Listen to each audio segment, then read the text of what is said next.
Whether beauty is in the eye of the beholder is yet to be proved. However, what we do know is that beauty is more objective than it is subjective. If we hit those numbers, angles, ratios, proportions, widths, heights, etc., we create beauty.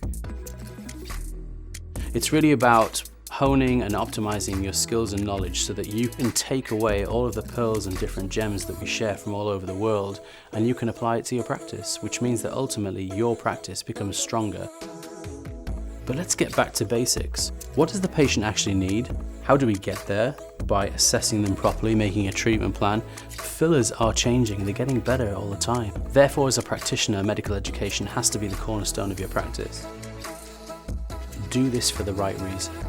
Do it because you're an artist, and that's exactly what we'll do in this series of webinars. This is a unique opportunity, and of course, I welcome everyone from all over the world to join us, so I hope you enjoy it, and watch closely, and there'll be much more to come.